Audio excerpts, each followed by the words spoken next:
Good evening, students. Good evening. Welcome back to my channel. Okay, so today we are going to start the second part of the French Revolution history, class 9.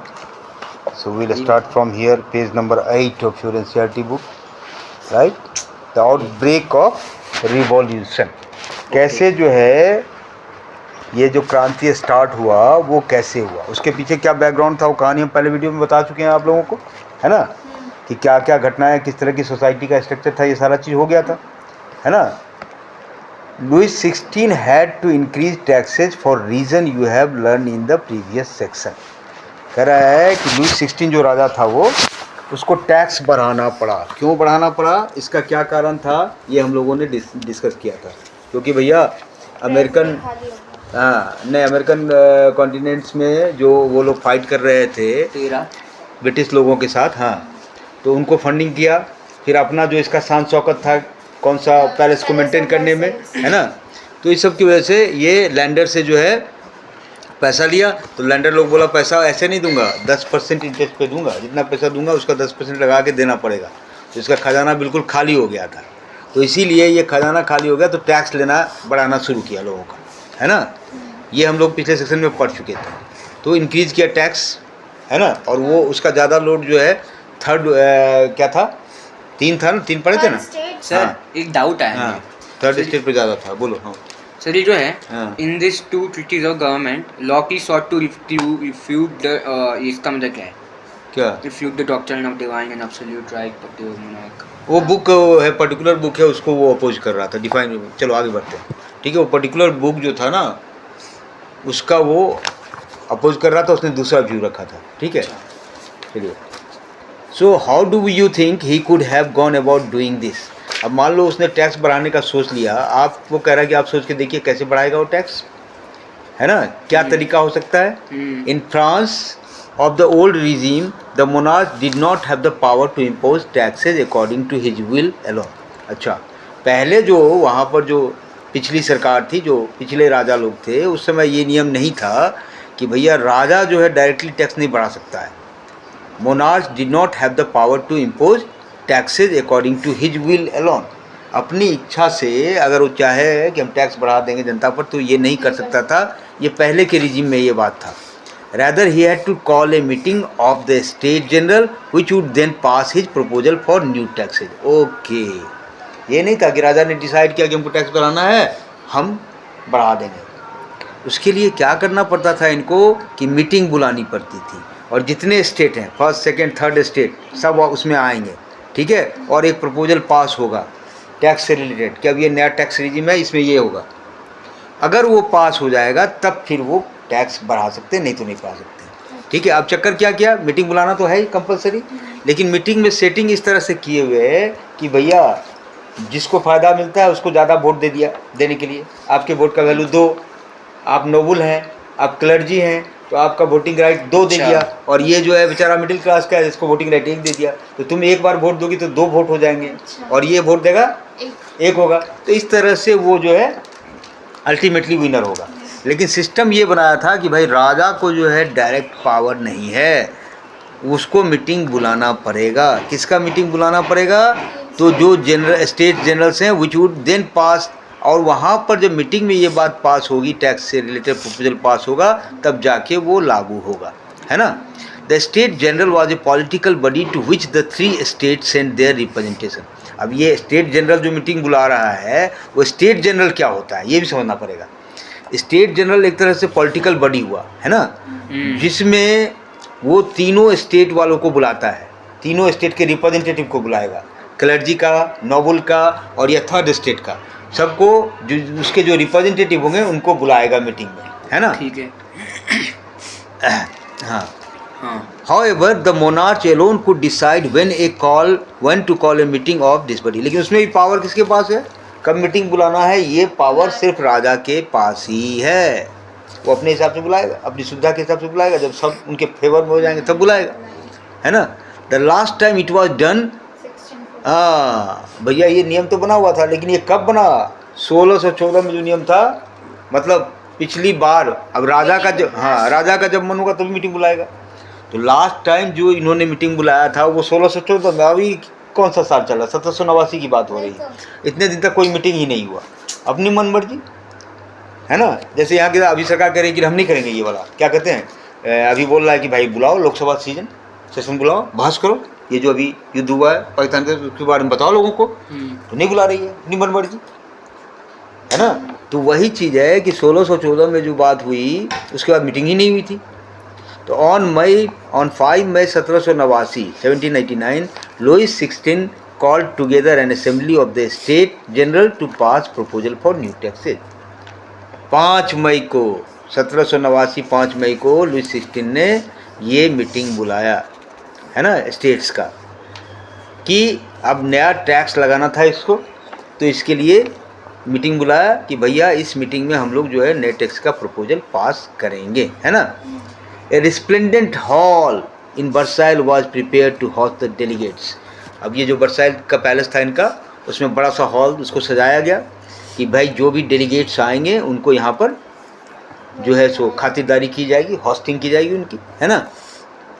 The first and second state sent 300 representative. अब देख लो, पहला state कौन था, clergy वाला, वहाँ से और Nobel दोनों मिला करके इन्होंने कितने रिप्रेजेंटेटिव भेजे, 300 ईच। मतलब पहला वाला भी 300 और दूसरा वाला भी 300, तो इसके टोटल कितने हो गए, 600। ठीक है, 600 इसी के हो गए। Who were seated in a row facing each other on 2 side. अब उनको बिठाया कैसे गया कि एक तरफ क्लर्जी एक तरफ नोबल, ऐसे करके जो एक दूसरे के आमने सामने बैठे, है ना। While the 600 member of the third state had to stand at the back. और वहाँ भी देखो बैठने की व्यवस्था में भी ये चीज़ दिखा रहा है कि ये 600 लोग जो ये हैं, 600 वो थे, 600 ये थे, तो इनको पीछे बिठाया गया, ठीक है, बिठाया नहीं गया, हाँ, खड़े थे, हाँ, नहीं है टू, हाँ, स्टैंड एट द बैक, खड़ा होना पड़ा। The third state was represented by it's more prosperous and educated member. लेकिन तीसरे स्टेट के जो लोग आए थे उसमें ज़्यादातर लोग क्या थे, एजुकेटेड, और जो पैसा वाले उसमें थे, उसमें भी पैसा वाले थे, ठीक है। Peasant artisan and women were denied entry to the assembly. ओ, थर्ड स्टेट में भी उसी मेंबर को बुलाया गया, उसी को डेलीगेट को बुलाया गया जो पावरफुल था वहाँ भी, है ना। और जो किसान थे, आर्टिसन थे, वुमेन थे, इन लोगों को एंट्री नहीं दिया। However, their grievance and demand were listed in some 40,000 letter which the representative had brought with them। लेकिन दिखाने के लिए कि भाई हम उन लोग का भी ग्रीवांस लेकर के आए हैं, है ना। तो वो 40,000 लेटर था करीब जो उनके रिप्रेजेंटेटिव लिख के दिए थे, वो लेकर के ये लोग आए थे, ठीक है।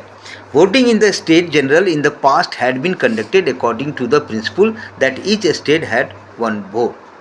पहले क्या वोटिंग का क्या पैटर्न था वहाँ पर कि जितने ईच स्टेट यानी हर एक स्टेट का एक एक वोट है, नोबल का एक वोट है, क्लर्जी का एक वोट है और थर्ड स्टेट का, तो भाई एक एक मिला के 2 तो वही हो गया, है ना। This time too Louis 16 was determined to continue the same practice. इस बार भी लुइस 16 कह रहा था कि यही नियम अपनाएंगे कि भैया एक वोट हो जाएगा नोबल का, एक वोट हो जाएगा क्लर्जी का, और सिर्फ एक वोट रहेगा थर्ड स्टेट का, ये नियम, है ना। लेकिन इस बार मेंबर लोग हंगामा मचा दिया। But members of the third state demanded that voting now be conducted by the assembly as a whole. बोला कि नहीं, अब एक वोट दे दिए क्लर्जी का कि क्लर्जी में सब डिसाइड कर लेगा और बोल देगा आपस में जितने भी मेंबर हैं। एक वोट हो जाएगा नोबल का, आपस में तो 2 तो ये हो गया और तीसरा ये। बोला कि नहीं, इस बार ऐसा नहीं होगा, जितने भी मेंबर्स हैं जो असेंबली में आए हैं सबका एक वोट मिलना चाहिए, सबके वोट, मतलब जो भी पीछे खड़े हुए, हाँ, उनका भी एक वोट और उनका भी एक, है ना।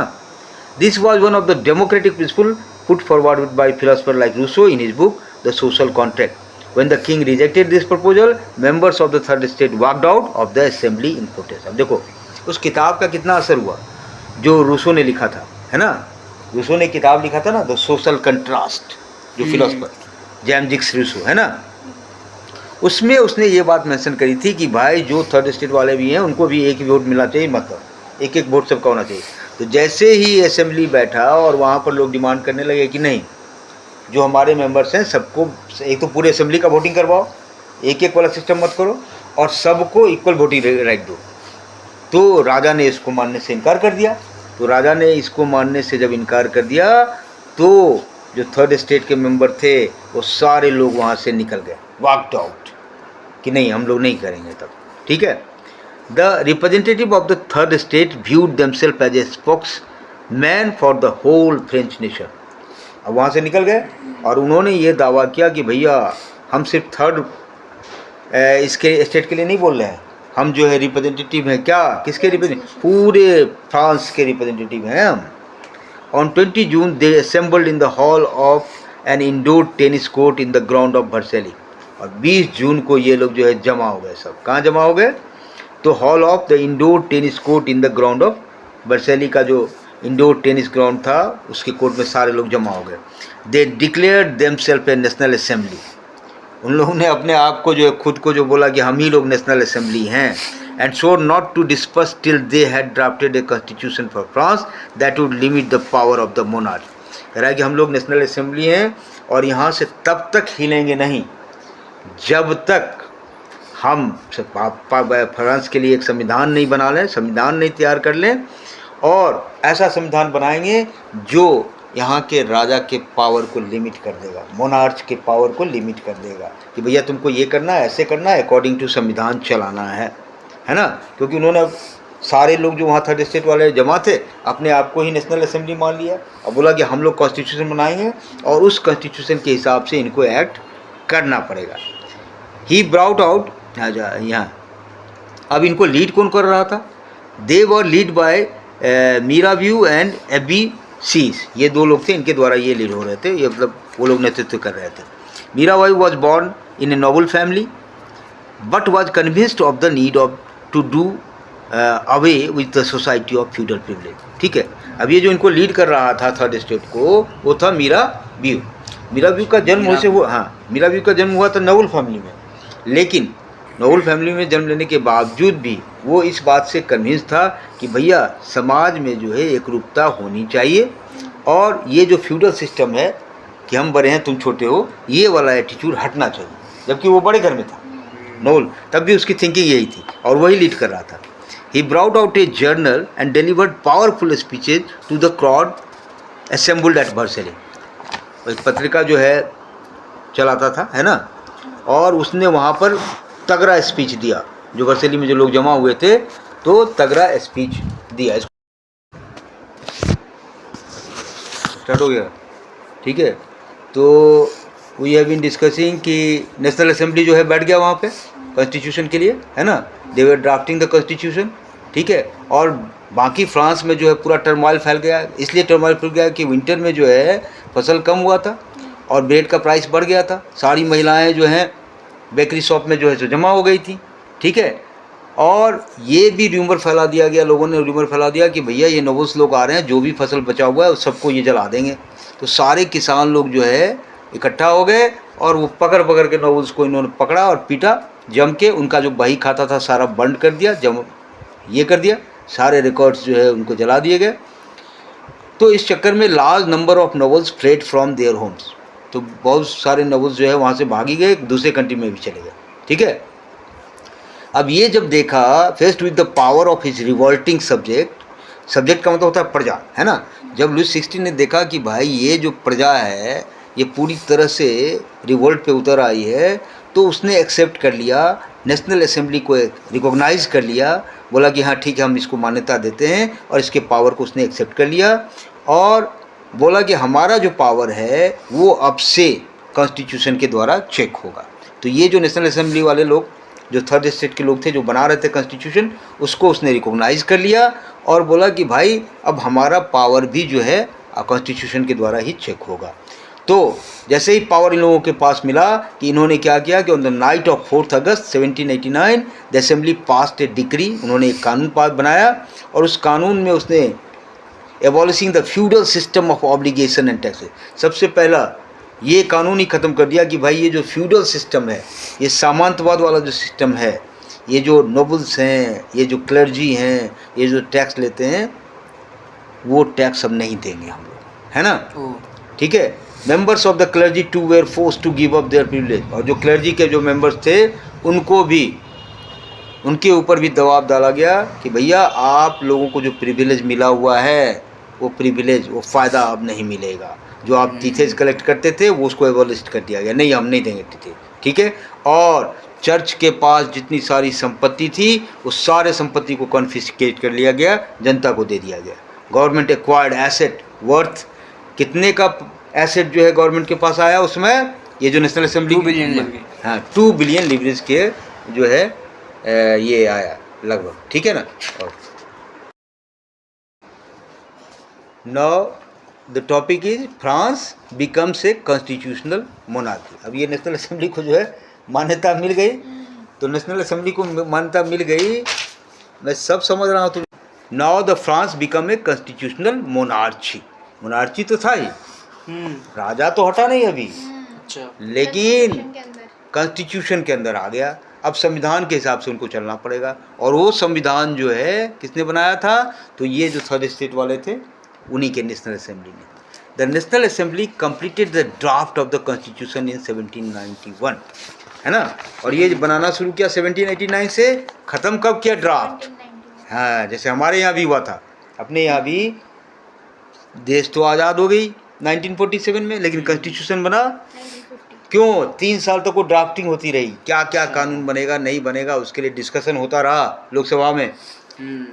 कॉन्स्टिट्यूशन असेंबली बनी, उस असेंबली के हेड थे, चेयरमैन थे डॉक्टर राजेंद्र प्रसाद, हाँ, और B.R. अम्बेडकर उसके ड्राफ्टिंग कमेटी के हेड थे, मतलब जो लिखेगा कि ये कानून बन गया उसके हेड थे वो, है ना। ओवरऑल चेयरमैन कौन थे, डॉक्टर राजेंद्र प्रसाद, है ना। तो उसी तरह से वो बनना स्टार्ट हुआ 1789 में, लेकिन ख़त्म कब हुआ, 1791 में, ये फ्रांस में 1791 में। Its main object was to limit the power of the monarch. और वहाँ तो सिर्फ थर्ड स्टेट वाले थे, तो उनका मुख्य उद्देश्य क्या था कि भाई हम संविधान इस तरह से बनाएं कि ये जो राजा है ना उसकी शक्ति कम हो जाए, मोनार्च के पावर को लिमिट करना था, ठीक है। These powers, instead of being concentrated in the hand of the one person, were now separated and assigned to different institutions, the legislature, executive and judiciary. अब कॉन्स्टिट्यूशन बन रहा है, तो कॉन्स्टिट्यूशन बन रहा है तो इन्होंने जो पावर राजा के हाथ में था इतना दिन से, उसको अब इन लोगों ने अलग अलग हेड में डाल दिया, है ना। अलग अलग इंस्टीट्यूशन को पावर दे दिया, लेजिस्लेचर, एक्सिक्यूटिव और जुडिशियरी। ये सिस्टम डेवलप किया कि भैया जैसे लोकसभा है, राज्यसभा है, वहाँ कानून बनेगा, उसको कानून को लागू करने के लिए अधिकारी लोग होंगे, और अगर कानून में कुछ इधर उधर होता है तो उसको चेक करने के लिए जुडिशियरी। यानी 3 पार्ट में जो है सो बांट दिया गया, लेजिस्लेटिव, एक्सिक्यूटिव और जुडिशियरी। और इन सारे इंस्टीट्यूशन को राजा वाला पावर दे दिया गया कि लेजिस्लेचर का ये पावर है वो कानून बनाएगी, एक्सिक्यूटिव का क्या पावर है वो एक्सिक्यूट करेगा, लागू करेगा, और उसमें अगर कोई प्रॉब्लम होगा तो जुडिशियरी देखेगा, है ना। This made France a constitutional monarchy. और इसी वजह से मोनार्ची तो था ही वहाँ पे, लेकिन किस तरह का मोनार्ची हो गया, ये कॉन्स्टिट्यूशनल मोनार्ची हो गया, यानी संविधान के अंदर अब उनको चलना है ना। जैसा अभी यूके में है। हाँ, यूके में क्या है आई डोंट नो, ठीक है। यूके में यही तो है, हाँ, क्या कॉन्स्टिट्यूशन मोनार्की है। हाँ, इन कॉन्स्टिट्यूशन भी है वहाँ पे प्रोपित है, ऋषि सुनक को है ना प्राइम मिनिस्टर। हाँ, ठीक है। तो नहीं, वहाँ पे था बहुत सारा पावर, ऐसा नहीं था, फ्रांस के अंदर बहुत पावर था। अब तो यहाँ पर जो कॉन्स्टिट्यूशनल मोनार्ची होगी वहाँ मोनार्च बस सिंबल होता है, जैसे यहाँ पे प्रेसिडेंट है सिंबल उस तरह का हो गया, है ना। तो this made France a constitutional monarchy. अब ये कह रहा है कि सी द फिगर 7.5, फिगर 7 देखो इसमें क्या दिया हुआ है, वो पूरा ड्राफ्टिंग किए हुए कि how and new political system work, कैसे ये नया सिस्टम जो बना वो कैसे काम करता था, है ना। ये देखिए यहाँ पे क्या है भाई, तो पहले नीचे देखो, women, children and youth below 25 थे, यहाँ से स्टार्ट किया है। ये किंग है ना, किंग है। ये नेशनल असेंबली है, नेशनल असेंबली में कितने मेंबर है, 745 मेंबर है ना। यहाँ से कंट्रोल बन रहा है किसके ऊपर, किंग के ऊपर कंट्रोल बनेगा कि किंग अपने मन से हर चीज़ को नहीं कर सकता है ना। हालांकि किंग वीटो भी लगा सकता था, वो देखेंगे बाद में क्या है हिसाब किताब है। और ये नेशनल असेंबली मिनिस्टर भी बनाएगा, है ना। और ये जो है ये लेजिस्लेटिव हो गया, ये एक्सिक्यूटिव हो गया, ये जो कार्य करवाएंगे, और जुडिशियरी हो गया, है ना, ठीक है। और जुडिशियरी, ये वोटिंग का राइट सब किसका है, एक्टिव सिटीजन, ठीक है, जो वोट दे सकते थे, और पैसिव सिटीजन मतलब जो वोट नहीं, जिनको वोटिंग राइट नहीं है, ठीक है। जैसे 4 मिलियन लोग जो थे करीब 28 मिलियन में, उसमें उनको वोटिंग राइट था, वो एक्टिव सिटीजन थे, है ना। कुछ पैसिव सिटीजन थे जिनको वोटिंग राइट नहीं है। और उसके बाद ये 3 पार्ट में था, women, children and youth below 25। ये डिस्कस करेंगे ये है हुआ क्या इसमें, है क्या, है ना, इसको हम डिस्कस करेंगे, ठीक है। कह रहा है कि अब इसमें इनके यहाँ पॉलिटिकल सिस्टम कैसे काम कर रहा था उसको एक्सप्लेन किया गया है इस ड्राफ्ट के द्वारा। The constitution of 1791 vested the power to make laws in the national assembly which was indirectly elected. अब ये जो 1789 से बनना शुरू हुआ कॉन्स्टिट्यूशन और बन के तैयार हो गया 1791 में, है ना। तो इस कॉन्स्टिट्यूशन ने पहला काम ये किया कि इसने पावर दिया, किसको पावर दिया, नेशनल असेंबली को। नेशनल असेंबली को ये पावर दिया कि भैया कानून आप बनाओगे। लेजिस्लेचर का पावर किसको मिला, नेशनल असेंबली को, ठीक है। जैसे यहाँ पर अब लोकसभा है, वहाँ कानून बनता है, राज्यसभा, तो उसी तरह से वहाँ पर उन्होंने कहा कि भाई नेशनल असेंबली जो है लेजिस्लेचर पार्ट हो गया, इसीलिए यहाँ पर फिगर में देख लो, ये लेजिस्लेचर है, ये कानून बनाएगी, है ना। विच वॉज इनडायरेक्टली इलेक्टेड, और वो नेशनल असेंबली के जो मेंबर्स होते थे वो इनडायरेक्टली इलेक्टेड होते थे। कैसे, पीपुल इलेक्ट करके उनको भेजा है नेशनल, जैसे हमारे यहाँ लोकसभा में जो जितने मेंबर हैं सारे इलेक्ट होके आए हैं ना, तो नेशनल असेंबली के जो मेंबर थे वो इलेक्टेड होते थे लोगों के द्वारा।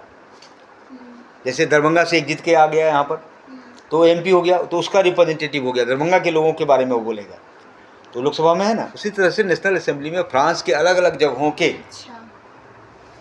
लोगों का वो चुन के भेज दिया नेशनल असेंबली में, है ना, वो रिप्रेजेंटेटिव हो गए, तो वो इनडायरेक्टली इलेक्टेड थे, है ना। ये नेशनल असेंबली के जो मेंबर थे वो क्या थे, इनडायरेक्टली इलेक्टेड थे। इनडायरेक्टली इलेक्टेड का मतलब ये हुआ कि that is citizen voted for a group of electors who in turn choose the assembly. इसका मतलब ये है कि नागरिक लोगों ने उनको वोट दिया और उसको भेजा गया असेंबली में, है ना, विधानसभा में या असेंबली में, है ना। Not all citizens, however, had the right to vote. Only men above 25 years of age who paid taxes equal to at least 3 days of the laborer's wage were given the status of active citizen. That is, they were entitled to vote. अच्छा, अब ये बात हो गई कि यहाँ पर कौन लोग आएंगे नेशनल असेंबली में, तो जो लोगों द्वारा चूज किए जाएंगे। अब लोग कौन वोट दे सकता है, किसको वोटिंग का राइट था, तो उसको अलग अलग पार्ट में बांट दिया। बोला कि भैया 25 साल से ऊपर का जो आदमी होगा, man, only man, not women. बोला कि only man above 25 year of age who paid taxes. और ऐसा नहीं है कि 25 साल से ऊपर के हर मेल को राइट नहीं दे दिया गया, उन मेल को राइट दिया गया जो कम से कम 3 दिन का at least 3 days of labourers wage tax के रूप में उन्होंने दिया है, उनको एक्टिव सिटीजन की मान्यता दी गई, वो वोट कर सकते हैं, ठीक है। That is they were entitled to vote, उनको दिया गया कि आप वोट कर सकते हो, कि आप 25 साल से ऊपर होना चाहिए और कम से कम इतना tax, at least 3 days of a labourers wages were given, मतलब आप जो है who paid taxes equal to at least 3 days of labourers wage. Labourers wage निकाला जाता था कम से कम, और उसके हिसाब से 3 दिन का लेबरर वेज वाला इतना टैक्स आपने दिया है तो आपको वोटिंग का राइट मिलेगा, नहीं तो नहीं मिलेगा। और जिसको वोटिंग का राइट मिला उसको बोला गया एक्टिव सिटीजन। यानी एक्टिव सिटीजन जो है वोट करके लोगों को भेजता था कहाँ पे, नेशनल असेंबली में। यानी नेशनल असेंबली में जो लोग आते थे वो चुने जाते थे किसके द्वारा, एक्टिव सिटीजन के द्वारा। और एक्टिव सिटीजन कौन थे, जो 25 साल से ऊपर के ओनली मैन थे, जो टैक्स पे करते और टैक्स पर कम से कम इतना टैक्स उनको देना था। यहाँ भी पार्शियलिटी हो रही है अभी, अब बाद में जाके सुधार होगा इसका, है ना, ठीक है। The remaining man and all women were classed as passive citizen. अब इनको छोड़ के, एक्टिव सिटीजन को छोड़ के जो बाकी रह गए, बाकी आदमी रह गया या बाकी औरत रह गया, उसको जो है बोला गया कि भैया आप पैसिव सिटीजन, ठीक है। To qualify as an elector and then as a member of the assembly a man had to belong to the highest bracket of tax payer. कह रहा है कि अगर आप चुनने वाले बनेंगे या वोटिंग का राइट आपको मिलेगा तभी मिलेगा जब आप टैक्स पे कर रहे हैं, ठीक है, उस ब्रैकेट में आओगे। तो इसीलिए देख लो ना, इतने सारे पॉपुलेशन 28 मिलियन में कितने को वोटिंग राइट मिला, सिर्फ 4 मिलियन को। 28 करोड़ में 4 करोड़ को मिला, ठीक है। अच्छा, यहाँ पे passive no voting right about 3 million man को तो वोटिंग राइट मिला ही नहीं, वुमेन एंड चिल्ड्रन जो बिलो 25 थे उनको तो वोटिंग राइट मिला ही नहीं, है ना। यहाँ पे भी डिफ्रेंसिएशन हो रहा था, इसका भी सुधार होगा। ठीक। The constitution began with a declaration of the rights of man and citizen. अब ये जो कॉन्स्टिट्यूशन इन लोगों ने बनाया असेंबली वालों ने, उन लोगों ने क्या क्या उसमें लिखा हुआ था देखो उसको। उसमें सबसे पहले डिक्लेरेशन है, इस बात की घोषणा है कि भैया right of man and citizen, यानी आदमी का क्या अधिकार है और जो नागरिक है वहाँ के उसका क्या अधिकार है ना। Right such as right to life, और उस अधिकारों में क्या सब चीज़ आ रहा था कि भैया जीने का अधिकार सबको है, बोलने का अधिकार सबको है, फ्रीडम ऑफ स्पीच, जीने के हैं चार, ठीक है, फ्रीडम ऑफ ओपिनियन, अपनी विचारधाराएं रखने के भी अधिकार सबको हैं, इक्वलिटी बिफोर लॉ, कानून के सामने सब बराबर हैं, ठीक है, were established as natural and inalienable rights that is they belong to each human being. अब यहाँ पर जो राइट्स लिखा गया है उसमें बोला कि भाई ये सब राइट जो है नेचुरल राइट है। क्या है? नेचुरल राइट है, इनएलाइनेबल राइट है। हमारे यहाँ भी है, हमारे यहाँ भी इसी तरह का सिस्टम है।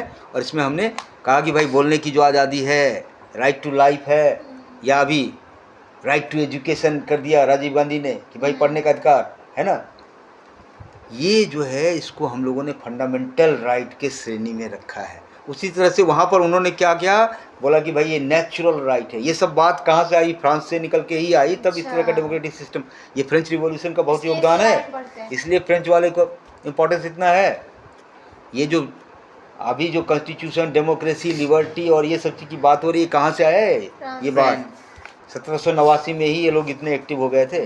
आप जान लीजिए, आप तो आपका देश तो 1947 में आज़ाद हुआ है ना। तो उन्होंने पहले से ये सिस्टम डेवलप किया कि नहीं, ये जो राइट है हमारे नेचुरल राइट है, फंडामेंटल राइट है। इस तरह का बात उन्होंने कहा कि भैया ये राइट तो सबको मिलेगा। इसमें अगर कोई हनन होगा, जैसे अभी हमारे यहाँ आप डायरेक्ट सुप्रीम कोर्ट में ऐसे नहीं जा सकते। सुप्रीम कोर्ट में कुछ ही मैटर के लिए जा सकता है।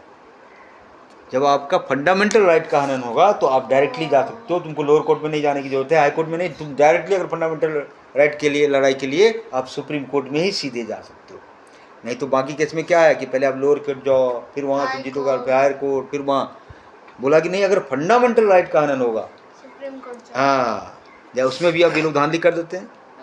अब देखो अर्नब गोस्वामी को पकड़ के दिया जेल में, जैसे ही वो जो गोदी मत पत्रकार है कि वो चला गया कोर्ट में, फंडामेंटल राइट का हनन हुआ, हमको बोलने की आज़ादी छीन रही है, और उस पर रात में एक्शन हो गया सुप्रीम कोर्ट में कि नहीं, इसको जमानत दे दीजिए, कि अपने फंडामेंटल राइट को बचाया और दिखा गया रहा फंडामेंटल राइट को बचाया, है ना। तो कहने का मतलब फंडामेंटल राइट इतना इम्पोर्टेंट राइट होता है। क्या जेल क्यों हुआ था? गलत बोल रहा था ना। अगर आपको बोलने की आज़ादी है, कुछ भी बोल दीजिएगा, दूसरे के बारे में झूठा बात बोलिएगा, दूसरे को गाली दीजिएगा, ये तो नहीं है ना। बोलने की आज़ादी का मतलब ये नहीं है ना कि जो मन में आए बोल दें, ये चीज़ है। इसके लिए कोर्ट ने, वहाँ की सरकार ने जिसको जेल में पकड़ के घिसा, उद्धव ठाकरे के खिलाफ कुछ बोल दिया था, ठीक है, गलत चीज़ बोल दिया था, तो पिटाई भी किया और जेल भी ले गया। 24 घंटे तो रख ही लिया जेल में रात में तब तक, है ना। तो ये कहने का मतलब है कि जो फंडामेंटल राइट ऐसा है कि इसके लिए आपको जो है आप डायरेक्टली जो है जा सकते हो, सुप्रीम कोर्ट जा सकते हो, है ना। उसी तरह से ये फ्रांस वालों ने भी आप कुछ राइट्स को जो है नेचुरल राइट के श्रेणी में डाला हुआ था, ठीक है, ठीक है। It was the duty of the state to protect each citizens natural right. कह रहा है कि ये राज्य की ड्यूटी है कि भैया हर आदमी के नेचुरल राइट को सेव करना जरूरी है, ये स्टेट की ड्यूटी है। ऐसा पहला डिक्लेरेशन में लिखा, जैसे हमारे संविधान में भी लिखा हुआ है कि हमारा जो फंडामेंटल राइट है उसकी सुरक्षा करना सरकार की पहली जिम्मेवारी है ना, ये चीज़, ठीक है। अब यहाँ पे सोर्स बी सोर्स सी क्या दिया हुआ ये, हाँ ओके,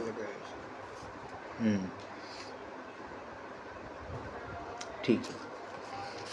अब वो वहाँ पर जो ये बता रहा है कि कॉन्स्टिट्यूशन के पहले पन्ने पे क्या क्या लिखा हुआ है उसके बारे में, है ना, ठीक है।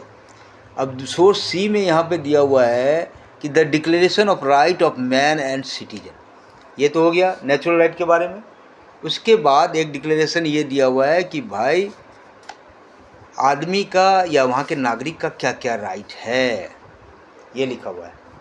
क्या लिखा हुआ है पहला उसमें, man are born and remain free and equal in right. कह रहा है कि जो लोग हैं, लोगों ने जन्म लिया है और वो दे रिमेन फ्री, वो स्वतंत्र हैं और उनका अधिकार बराबर है। बस मैन को मिला था सब। हाँ, मैन आर बॉर्न, ठीक है। Women को नहीं। हाँ नहीं, the aim of every political association is the preservation of the natural and inalienable right of man. These are liberty, property, security and resistance to oppression. कह रहा है कि जो भी पॉलिटिकल एसोसिएशन यहाँ पर है उसको मैन के नेचुरल राइट को प्रिजर्व करना होगा, बचा के रखना पड़ेगा। और नेचुरल राइट क्या क्या है? लिबर्टी है, प्रॉपर्टी भी उसकी, सिक्योरिटी भी, और कोई उसके ऊपर जो है दबाव अगर डालेगा तो दबाव के खिलाफ वो जो है रजिस्ट कर सकता है, ये उसका राइट है ना। The source of all sovereignty resides in the nation. अब यहाँ पर दिखा है कि पावर जो है, सॉवरेनिटी का मतलब हुआ पावर, ये पावर का सोर्स कहाँ पे है? तो बोला कि ये राष्ट्र में निहित है, कोई राजा नहीं है पावरफुल, नेशन इम्पॉर्टेंट है। सॉवरेनिटी कहाँ पर है? तो नेशन के अंदर। नो ग्रुप और इंडिविजुअल में exercise authority that does not come from the people. कह रहा है कोई भी ग्रुप और इंडिविजुअल ऐसा अथॉरिटी लागू नहीं कर सकता है जो अथॉरिटी लोगों से नहीं आई। जब तक लोगों का ठप्पा नहीं, लोगों का वोटिंग नहीं, लोगों का पावर नहीं, वहीं से कानून बनेगा, है ना। Liberty consist of the power to do whatever is not injurious to the other.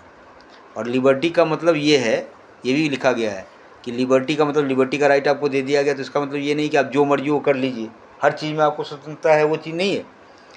ये क्लियर किया है कि लिबर्टी का मतलब ये है कि आप ऐसा हर कुछ कर सकते हैं जो करने से किसी दूसरे का नुकसान ना हो, है ना। आपको लिबर्टी मिला है तो लिबर्टी मिला है तो इसका मतलब ये नहीं किसी का जान मार दीजिएगा, किसी का पैसा चुरा लीजिएगा, ये लिबर्टी नहीं है। आपको बोला क्या, लिबर्टी आपको अपने बात रखने का है, अपने कहने का है, अपने लिए रोज़गार करने का लिबर्टी है, हर चीज़ का लिबर्टी रहेगा।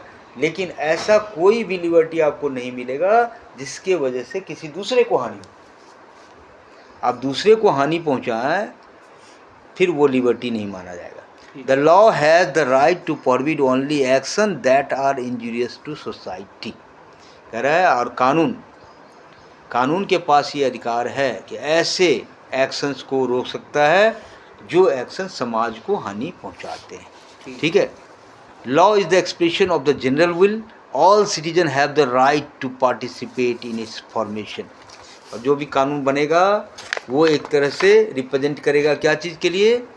जनरल विल, जो समाज की जो इच्छा है उसको वो रिप्रेजेंट करेगा। और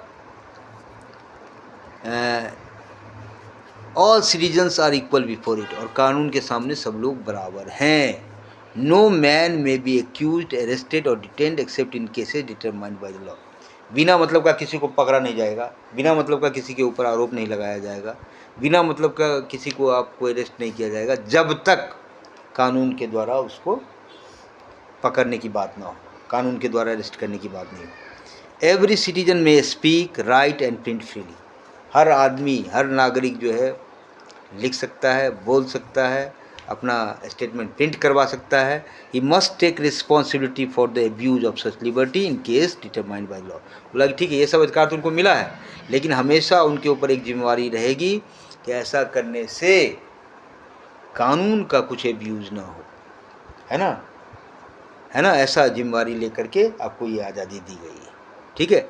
for the maintenance of the public force and for the expenses of administration a common tax is indispensable. बोला ठीक है, ये सब बात तो हो गई, अब तो राजा नहीं रहेगा, लेकिन देश कैसे चलेगा?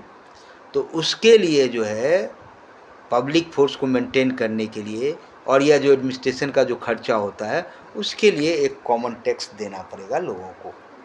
जैसे अभी भी सरकार लेती है, इनकम टैक्स लेती है, सेल टैक्स लेती है ना। वो क्यों लेती है? सरकार अपना काम चलाने के लिए। ये जो सुविधा आपको दिया हुआ है एडमिनिस्ट्रेशन का, रोड बन जाता है, ये बनता है, वो बनता है, पैसे कहाँ से आएंगे? टैक्स से पैसा कलेक्ट। वही बात फ्रांस में भी था, ये चीज़ है ना, ये इन्होंने डिक्लेरेशन किया था, ठीक है इसको, ठीक है। अब ये जो पॉलिटिकल सिंबल है, ये जो सिंबल इन्होंने बनाया है ना, वो क्या था उसके बारे में हम लोग पेज नंबर 12 में आप देखिए, ये जो फोटोज़ हैं उसको देखिए कि ये जो पॉलिटिकल सिंबल था इसका क्या मतलब था, इन्होंने बनाया था। ठीक है, ये देख रहे हो यहाँ पे पहला वाला फोटो जो है ये चेन वाला, सब इम्पोर्टेंट, द ब्रोकन चेन, है ना। ये सब इम्पोर्टेंट करा रखा है मैम ने। हाँ, सारा इम्पोर्टेंट है, एवरीथिंग इज इम्पोर्टेंट। अभी क्या इम्पोर्टेंट और अनइम्पोर्टेंट, पूरा चैप्टर इम्पोर्टेंट है यार, तुम समझो, पढ़ना मैं सीखो। बस अभी बता रहा था कि मैम ने ये सब टिक नो, करा रखा है। मैं ऐसे टिक करा था, है ना। ठीक है, कह रहे the majority of man and women in the 18th century could not read or write. अब ज़्यादातर लोग जो थे ये 18th सेंचुरी में वो पढ़ने लिखने वाले तो थे नहीं, हाँ, उनको कैसे समझाया जाए आंदोलन की बात। ये जो आंदोलन कर रहे हैं हम लोग, उसके लिए इन लोगों ने कुछ इमेजेस बनाया, कुछ सिंबल बनाया ताकि लोगों को समझ में आ जाए। So images and symbols were frequently used instead of printed word. तो प्रिंटेड वर्ड के बदले में ये सिंबल का इस्तेमाल किया जाता था टू कम्युनिकेट इम्पॉर्टेंट आइडिया। यानी कुछ आइडिया लोगों के अंदर अगर फैलाना है तो लिख के न दे करके फोटो दिखाओ उसको प्रिंट करके, है ना। द पेंटिंग बाय ले बार्बियर, फिगर 8 देखो, फिगर 8 कहाँ पे है, वेयर इज फिगर 8, ये सारा फिगर है ना, इसी में है ये, है ना। Uses many such symbol to convey the content of the declaration of. अब ये जो राइट डिक्लेरेशन ऑफ राइट बना, ये लिख के दिया गया। अब लिख तो दिया गया, समझेंगे कितने लोग, तो इसको समझाने के लिए उस पेंटर ने कुछ फिगर बनाया। किसने, the painting bye Lee Barbier, है ना। अब ये देखो फिगर, पहला ये ब्रोकन चेन, ब्रोकन चेन का मतलब क्या हुआ, chains were use to fetter slaves, a broken chain stand for the act of becoming free. अच्छा, चेन है लेकिन चेन टूटा हुआ है, तो ये क्या बता रहा है, ये बताया गया कि भैया ये जो गुलामों को वो लोग क्या करते थे, हथकड़ी पहना देते थे, बांध देते थे, अब भैया हमने तोड़ दिया चेन को, ओ मतलब नाउ वी आर फ्री। ये लोगों को बता दिया कि भाई देख ले भाई, ब्रोकन चेन का मतलब ये समझ में आ जाता है लोगों को।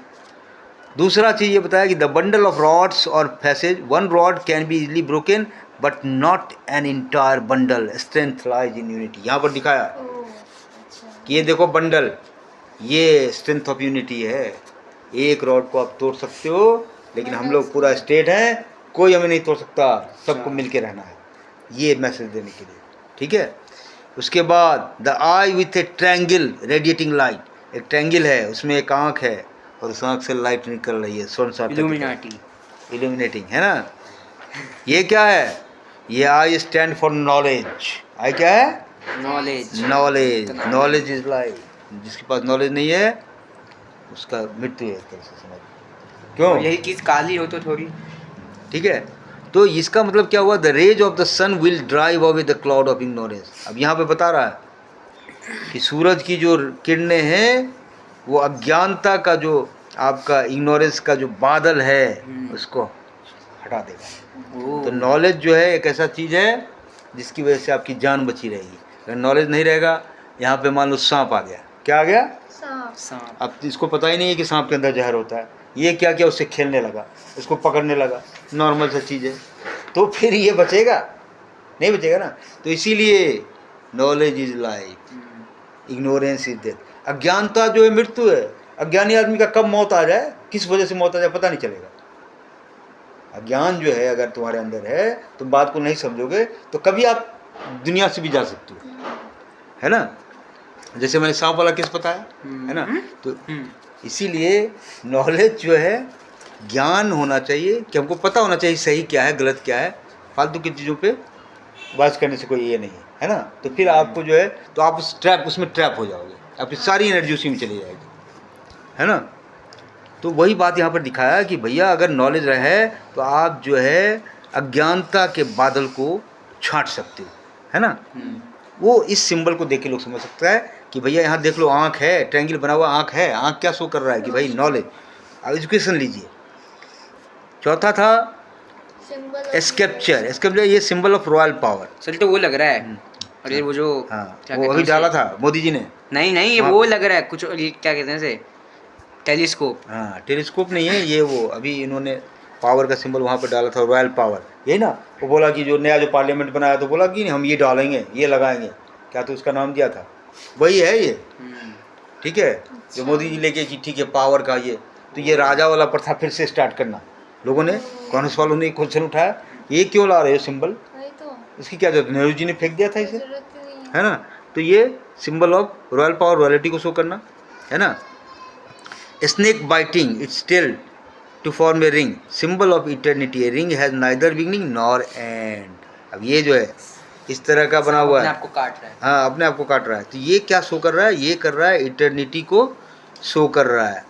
ये रिंग हैज़ नाइदर बिगनिंग, क्योंकि रिंग का ना अंत होता है और न ही शुरुआत होता है, तो ये इटर्निटी को शो कर रहा है, ठीक है। उसी तरह से ये रेड फर्गियन कैप था, cap on by a slave upon becoming free. अच्छा, तो अब ये जो दादाजी का स्लैब कैप है। हाँ जो भी है, ये स्लैब जो है, जो पहले स्लैब होते थे तो वो कैप नहीं पता, अब कैप पहनेंगे, अब फ्री है, ये शो करेगा, सब दादाजी ठीक है। नानाजी सब हाँ। ये सब पहनते हैं। Blue white read the national colour of France, ये सिंबल क्या चीज़ का है, ब्लू वाइट एंड रेड, ये दिखा रहा है कि भाई ये फ्रांस का नेशनल कलर है।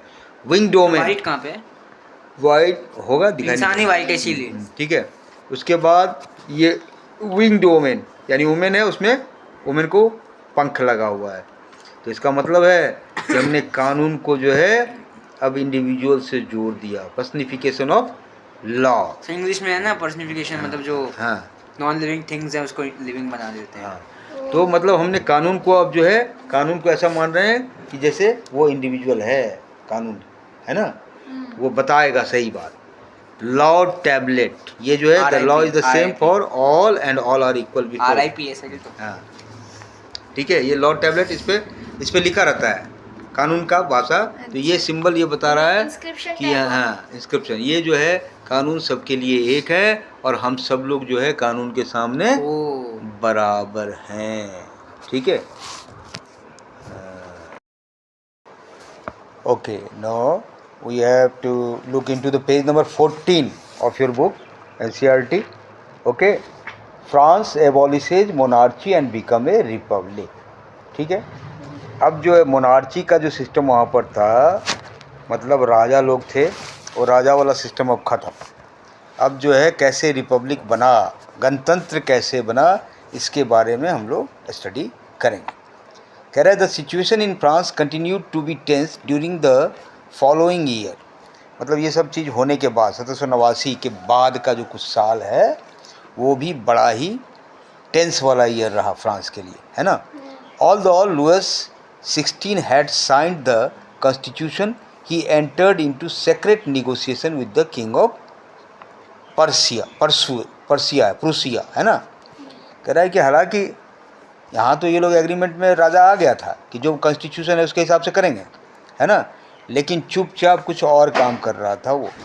वो सेक्रेट डील में एंटर कर गया था, किसके साथ, किंग ऑफ प्रूसिया के साथ। और ये प्रूसिया का क्या सेक्रेट डील था, ये डिस्कस कर लेते हैं। कह रहा है कि ruler of other neighbouring countries too were worried by the development in France and made plans to send troops to put down the events that had been taking place there since the summer of 1789, ठीक है। अब ये कह रहा है कि ये एक तो दिखा दिया कि भाई हम तुम कॉन्स्टिट्यूशन के हिसाब से चलेंगे, और इधर सीक्रेट एग्रीमेंट भी कर रहा है किंग ऑफ प्रूसिया के साथ। और जो दूसरे देश के जो नेबरिंग कंट्री थे वहाँ के रूलर भी थोड़ा परेशान थे। क्या चीज़ से परेशान थे कि ये फ्रांस में जो नया डेवलपमेंट हो रहा है, आंदोलन हो रहा है, इस तरह की बातें हो रही हैं, तो उन्होंने भी अपना ट्रूप भेज दिया। क्या चीज़ के लिए, to put down the events, ये जो घटनाएं हो रही थी उसको ख़त्म करने के लिए, that had been taking place there since the summer of 1789, 1789 के बाद से जो ये सब सारी घटनाएं हो रही थी उसको ख़त्म करने के लिए बाहर इनके पड़ोसी देशों से भी ट्रूप आने शुरू हो गए, क्योंकि वो लोग भी नहीं चाहते होंगे कि एक जगह मोनार्ची ख़त्म होगा तो सब जगह उसका प्रभाव पड़ेगा, इसीलिए उसको डाउन किया जाए, इस घटना को, इस चीज़ को, इस आंदोलन को। Before this could happen the national assembly voted in April 1, 1792 to declare war against Prussia, अच्छा, एंड ऑस्ट्रिया, है ना। ये सब चीज़ हो पाता, अब इन लोग को आइडिया मिल गया कि भाई ये तो सेक्रेट डील में जा रहा है, ये जो हमारा मोनार्च है वो गुपचुप समझौता कर रहा है प्रूसिया के साथ, ठीक है। क्या समझौता कर रहा है कि भेजो तुम अपनी ट्रूप वहाँ से और इन लोगों को ख़त्म किया जाए। तो उससे पहले ही नेशनल असेंबली जो है वो उन्होंने वोट किया अपना, क्योंकि नेशनल असेंबली कोई एक्शन लेंगे तो वोटिंग करके ही करेंगे ना, आपस में डिसाइड करेंगे, है ना। क्या कि भाई चलो हम लोग ही इनसे लड़ाई स्टार्ट कर देते हैं, प्रूसिया से और ऑस्ट्रिया से। ये जो सैनिक भेजेंगे हमारे पास हमको ख़त्म करने के लिए, उससे पहले इनको अटैक कर दो, है ना। Thousand of volunteer thronged from the provinces to join the army. और इससे क्या हुआ कि इतने सारे हज़ारों वॉलंटियर जो है अलग अलग ये राज्यों से आए और आर्मी में ज्वाइन करने लगे। They saw this as a war of people against king and aristocracy all over Europe. क्यों लोग क्यों आ गए इस युद्ध में, क्यों उतर गए, है ना। इसलिए उतर गए कि भाई लोग ये समझ रहे थे कि हम लोग जो नया सिस्टम लाना चाहते हैं उसके अगेंस्ट ये जो एरिस्टोक्रेट लोग हैं, ये जो किंग लोग हैं यूरोप के, ये सारे इसके विरोध हैं। इसीलिए हम ये समझेंगे कि ये हमारी लड़ाई किससे हो रही है, तो ये ज़मींदारी सिस्टम से लड़ाई हो रही है, ये मोनार्ची सिस्टम से लड़ाई हो रही है। तो ये मान करके हर लोग जो है, वहाँ की जो जनता है, जो पब्लिक है, और जोश में आके कि चलो हम सबको आप आर्मी में शामिल कीजिए, हम लोग इनका मुँह तोड़ जवाब देंगे, क्योंकि हम लोग जो सिस्टम चेंज करना चाहते हैं उसके खिलाफ़ ये लोग जो है आ गए हैं। सारे राजा लोग एक हो गए हैं, सारे ज़मींदार लोग एक हो गए हैं। एरिस्टोक्रेसी का मतलब वही हुआ कि भाई ये जो है हम अलग हैं, एटीट्यूड वाले पीपुल हैं, एरिस्टोक्रेट हैं हम, राजा। एरिस्टोक्रेसी का मतलब राजा, राजतंत्र जिसको बोलते हैं, है ना। तो उसके खिलाफ पब्लिक जो है पूरे फुल स्विंग आ गई, बोली कि नहीं भाई, if they will send army तो हम लोग भी यहाँ से इनका जवाब दें। पहले ही नेशनल असेंबली में ये बात हो गया, चलो भाई इनको अटैक किया जाए। कौन सा कंट्री? प्रूसिया। और प्रूसिया के साथ ही वो सेक्रेट एग्रीमेंट में जा रहा था वहाँ का, अरे मोनार्च, है ना। क्या सेक्रेटरी में भेजो आर्मी, लोगों को ख़त्म करेंगे, है ना, ये चक्कर में, ठीक है। तो अब जो है यहाँ पर पूरा फुल स्विंग में लोग जो है, पब्लिक जो है मैदान में उतर गया। Among the patriotic song they sang was Marseillaise compose by the poet रोजर डी लीस। वहाँ का एक कवि था रोजर डी एल एसले, है ना। उसने एक पैट्रियोटिक सॉन्ग मतलब देशभक्ति का गीत था ये, मर्सिलियस क्या था जो भी है, उसको गाते थे। It was sung for the first time by volunteers from Marseilles as they march into the Paris and so got its name. अच्छा, अब इसका नाम मर्सिलियस क्यों पड़ा? क्योंकि ये पहली बार जो है वॉलंटियर लोग जब पेरिस आए थे ना, पेरिस आए थे, तो इट वॉज संग, ये उन लोगों के द्वारा गाया गया था। किसके द्वारा? मर्सिलियस के जो वॉलंटियर थे उन्होंने ये सॉन्ग गाया था वहाँ पे जब पहली बार पेरिस पर अटैक हुआ था। पहली बार जो है वहाँ पर जो है क्या बोलते हैं, कौन सा बेस्टाइल का शहर था, बेस्टाइल का फोर्ट था ना, तो उस समय ये लोग गाया था, तो इसलिए ये बन गया नेशनल सॉन्ग एक तरह से। The Marseillaise is now the national anthem of France, और यही है वहाँ का नेशनल एंथम। ये जो सॉन्ग है जो 1789 में इन लोगों ने डाला फ्रांस में, ये चीज़ है ना। फ्रांस बहुत ही ब्यूटीफुल कंट्री है, बहुत ही प्यारे लोग हैं, वहाँ की भाषा भी बहुत प्यारी है। हमारे स्कूल में फ्रांस की पढ़ाई होती है ना। और उन लोग को सोचने का तरीका लिबरल थिंक, क्यों कि भाई ये लिबर्टी का कंसेप्ट वहीं से आया है। वही लोगों ने स्टार्ट किया कि भाई आज़ादी भी कोई चीज़ होती है, आज़ादी बहुत खूबसूरत चीज़ है ना। इस चीज़ की मान्यता वहीं से पैदा हुई है, इसलिए वहाँ के लोग भी उतने मैच्योर, उतने इफेक्टिव, और इतना छोटा देश होने के बावजूद भी बहुत ही पावरफुल है। अभी कौन है फ्रांस का राष्ट्रपति मालूम है ना? अरे वो जो सीन दिखाया था तुमको अभी, जो हवाई जहाज से उतर रहा था, क्या था, मैक्रो, है ना। और उसकी मिसेज ने ऐसे मार दिया तो वो वायरल कर दिया वीडियो। क्या क्यों रे मिसेज ने मार दिया? और मारा नहीं तो प्यार से ऐसे किया था, लेकिन वो आ गया था फोटो में। अब वायरल करने वाले वायरल कर दिए, है ना। तो वो फ्रांस के लोग हैं। फिर इन्होंने कहा कि नहीं नहीं, वो तो हमारा नौका झोंकी ऐसे चल रहा था, है ना। तो ट्रंप ने भी सलाह दी उसमें कि भाई दरवाज़ा बंद होना चाहिए, नोक झोंक चल रहे थे तो, है ना। मैं ये एडजस्ट, तो फ्रांस के लोग बड़े प्यारे हैं, कह रहे हैं लिबरल होते हैं वो, है ना, लिबरल होते हैं। तो ये लिबर्टी का कंसेप्ट भी तो वहीं से आया था, है ना, आज के डेट में। तो ये लोग जो है वहाँ का, अब ये हम लोग कहे, ये पूछ सकता है मर्सिलियस वहाँ का नेशनल एंथम है फ्रांस का। The revolutionary wars brought losses and economic difficulties to the people. अब ये तो आंदोलन चल रहा है, आंदोलन में समस्या भी तो होती है, प्रॉब्लम भी तो होता है, खर्चे भी तो होते हैं। तो इसकी वजह से आर्थिक कठिनाई वहाँ पे शुरू हो गई, इकोनॉमिक डिफिकल्टी जो है शुरू हो गया। While the men were away fighting in the front, women were left to cope with the task of earning a living and looking after their family. अब क्या होता था, जो पुरुष लोग थे वो क्या चले गए, लड़ने चले गए, फाइट करने। अब महिलाओं को जो है सारा चीज़ देखना पड़ता था, है ना, कि कैसे जो है खाना पीना कैसे चलेगा, अर्निंग कैसे होगी, लिविंग कैसे होगा, लुकिंग आफ्टर द परिवार को देखना, सारी जिम्मेदारी उनके ऊपर आ गई, क्योंकि पुरुष तो लड़ाई में चले गए। Large section of the population were convinced that the revolution had to be carried further as the Constitution of 1791 gave political right only to the richer section of the society, है ना। अब इसमें जो बड़ा वर्ग था, लार्ज सेक्शन लोगों का, जनसंख्या का, वो ये चाह रहा था, वो कन्विंस था कि ये अभी क्रांति चलनी चाहिए, ये आंदोलन आगे की ओर चलते रहना चाहिए। क्यों चलते रहना चाहिए? क्योंकि 1791 में जो कॉन्स्टिट्यूशन इन्होंने बनाया है उसमें भी इन्होंने कुछ गड़बड़ किया है। क्या? इसमें पॉलिटिकल राइट किसको मिला है? सिर्फ रिचर सेक्शन को। पॉलिटिकल राइट मतलब वोट देने का राइट, वोट देने का राइट। आपने बताया था क्या सिस्टम कर दिया था उसमें, कि जो टैक्स पेयर हैं वही पे करेंगे, जो मैन है वही पे वोट करेगा, जो टैक्स पेयर है वही वोट पे करेगा। तो जो टैक्स नहीं पे करता है भाई वो लोग नहीं वोट करेगा क्या? उसका राइट नहीं है। तो ये लोग चाह रहे थे कि चले अभी कुछ दिन ये आंदोलन और बढ़े, है ना, सो दैट सबको इक्वल राइट मिले। Political clubs become an important rallying point for the people who wish to discuss government policies and plan their own form of action. अब वहाँ पर अलग अलग पॉलिटिकल क्लब बन गया, 4 आदमी मिलकर अपना पॉलिटिकल क्लब बना लिया और दूसरा ने पॉलिटिकल, और वहाँ पर ये डिस्कशन चलता था। वो चाहते थे कि ये जो गवर्नमेंट की जो पॉलिसीज है उसमें कुछ चेंज होना चाहिए और हमारी भी बात वहाँ पे आनी चाहिए। The most successful of this club was that of the Jacobins. हाँ, ये याद रखना है, ये जो पॉलिटिकल क्लब बना, जो चाहता था कि ये जो 1791 का कॉन्स्टिट्यूशन बना है उसमें चेंज हो, क्योंकि उसमें पावरफुल लोगों को ही वोटिंग का राइट दिया गया था, तो ये भी पार्शियलिटी थी। तो ये जैकोबिन क्लब, अलग अलग क्लब बन रहे थे, हमने कहा कि क्लब बन रहे थे और सब डिस्कस कर रहे थे कि भाई इसमें चेंज होना चाहिए। उसमें एक क्लब था जैकोबिन्स, है ना। वो जैकोबिन्स बहुत पावरफुल क्लब था, which got its name from the former convent of saint Jacob in Paris. ये जैकोबिन क्लब जो है, इसका नाम जैकोबिन कैसे पड़ा? तो एक कॉन्वेंट था, क्रिश्चियन लोग जैसे हम लोग का मंदिर होता है, क्रिश्चियन लोग का कॉन्वेंट मठ होता है ना, तो सेंट जैकोब का मठ था, वहाँ से ये नाम जैकोबिन्स आया। Women too who had been active throughout this period form their own club.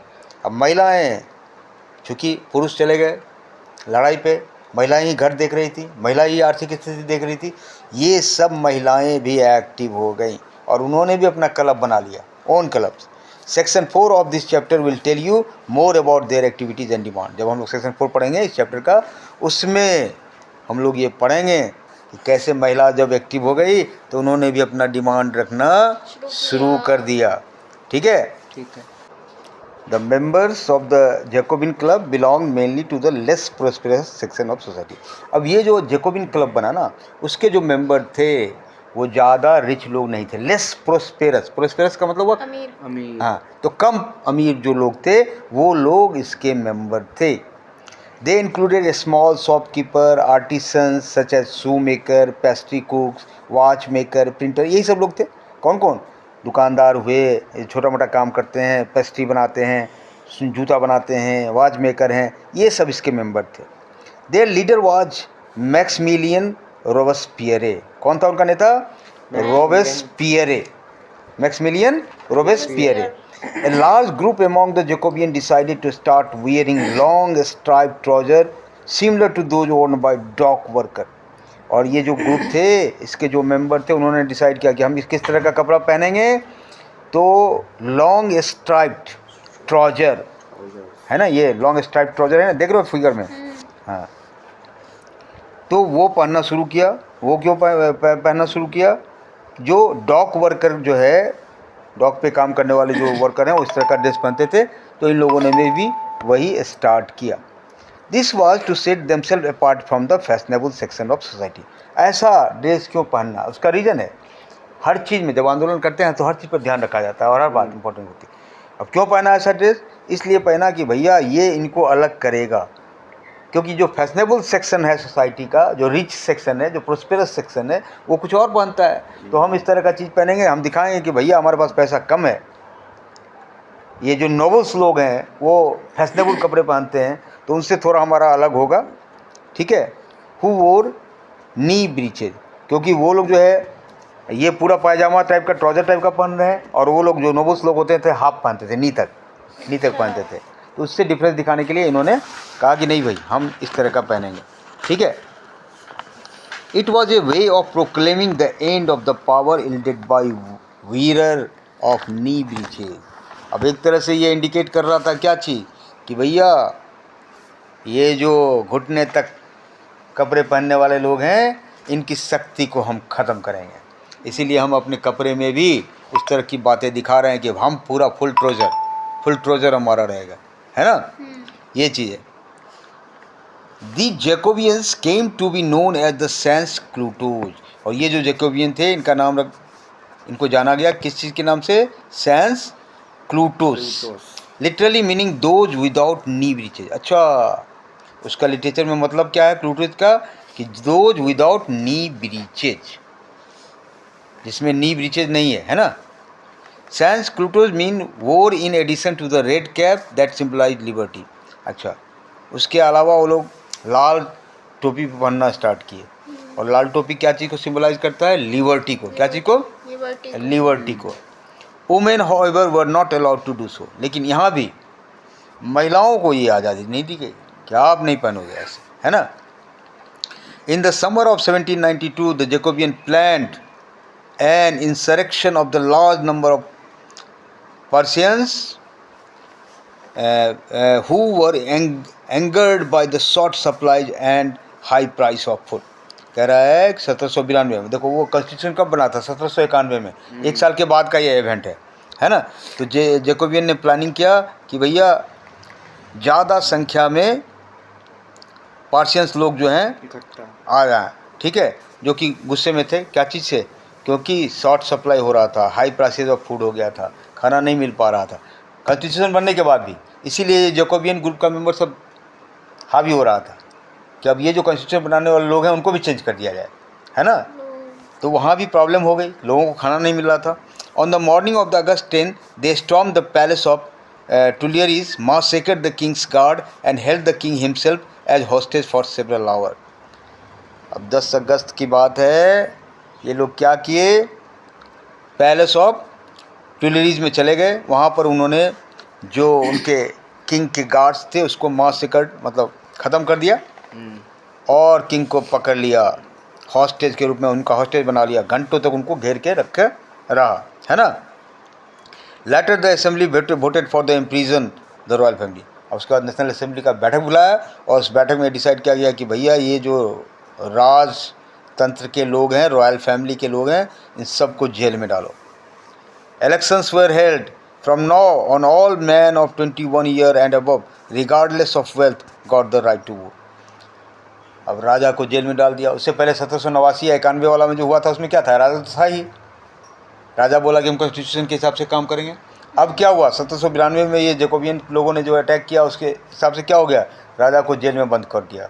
अब बोला कि भाई वोटिंग कराओ, इलेक्शन होगा, और इलेक्शन होगा, और उसमें भी ये राइट दिया कि नहीं भाई 21 साल से ऊपर के जो भी हैं, चाहे उनके पास पैसा हो या ना हो, चाहे वो टैक्स दें या ना दें, सबको वोट देने का राइट मिलेगा। अब यहाँ पर तो मैन तक की बात हमको लग रहा है ना। आगे देखेंगे कि वुमेन के लिए क्या हुआ नहीं हुआ। वुमेन को तो बहुत लेट दिया गया, है ना। Newly elected assembly was called the convention.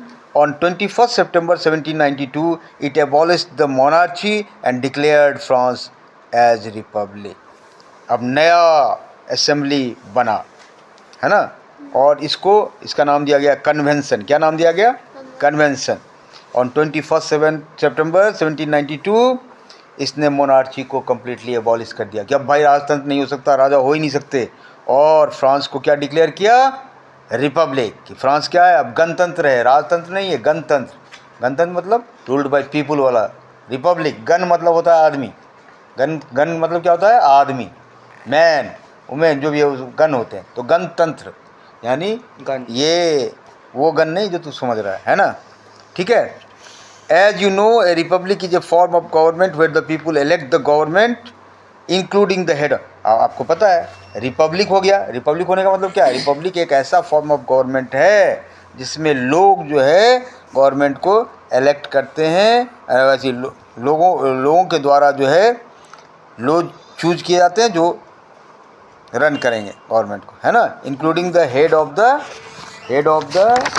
क्या है, हेड ऑफ द गवर्नमेंट, यानी जो गवर्नमेंट का हेड होगा वो भी पब्लिक के द्वारा ही चूज किया जाएगा, उसी को बोलते हैं रिपब्लिक। तो ये रिपब्लिक हो गया।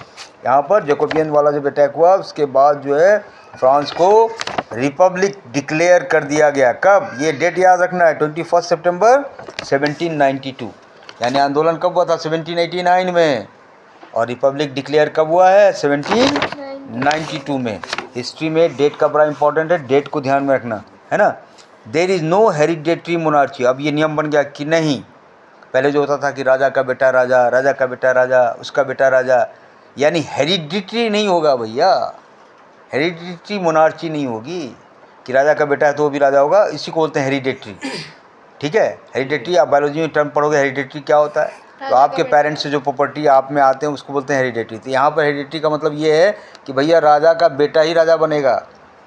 ठीक है, तो ये सिस्टम को ख़त्म कर दिया कि ये नहीं चलने वाला। You can try and find out about some other countries that are republic and investigate when and how they become so. अब आपसे कह रहा है कि आप भी ट्राई कीजिए, पता कीजिए कि भाई फ्रांस तो रिपब्लिक हो गया कब? 1792 में। और कुछ देश थे ऐसे क्या जो रिपब्लिक हुए? और रिपब्लिक हुए तो कब हुए? उससे पहले क्या थे? इसके बारे में आप जो है एक्सपेरिमेंट की। रीजन ऑफ टेरर, ठीक है, कह रहा है the period from 1793 to 1794 is referred to as the reason of terror.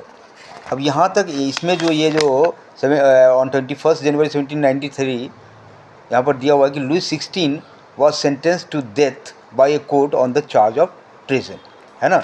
अब वहाँ पर तो राजा को तो कैद कर ही लिया था, और राजा को कैद करके 21 जनवरी 1793 को जो है उसको पब्लिकली एक्सक्यूट किया। एक्सक्यूट मतलब फांसी पे चढ़ाया लोगों के सामने में, है ना।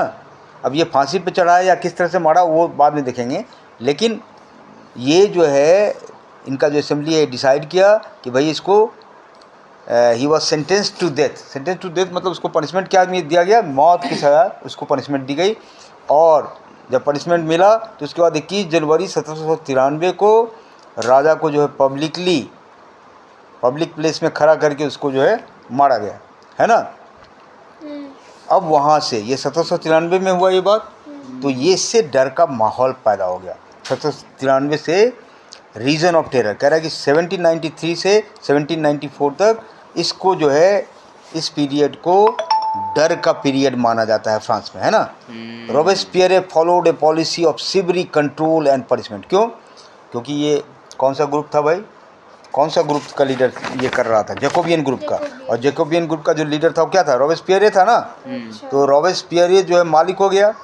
अब वो ऐसा पॉलिसी लागू कर रहा है जिसमें उसने कड़ा कंट्रोल बनाया, सीवियर कंट्रोल एंड पनिशमेंट, कि भाई थोड़ा सा भी इधर उधर कोई करेगा तो उसको जो है भी पनिशमेंट देंगे। All those whom he saw as being enemies to the republic, ex-nobles and clergy, member of other political parties, even member of his own party who did not agree with his methods, were arrested। कहने का मतलब ये है कि Jacobian तो खुद बन गया, अब ये इसने कड़ाई शुरू कर दी, और इतनी कड़ाई शुरू कर दी कि भैया जो भी रिपब्लिक के खिलाफ है, यानी जो ज़मींदार वर्ग हैं, उनके जो लोग बचे हुए हैं, उनको भी वो देखना नहीं चाह रहा था। जो क्लर्जी हैं, जो धार्मिक लोग हैं, जो बचे हुए हैं, यानी जो भी रिपब्लिक के खिलाफ है, हर एक को चुन चुन के इसने मारने का ये काम शुरू कर दिया। और उसके पार्टी में भी जो लोग उसकी बात से एग्री नहीं कर रहे थे, उसको भी अपना टारगेट ये बनाते जा रहा था। मतलब ये रीज़न ऑफ टेरर, डर पैदा कर रहा है ना।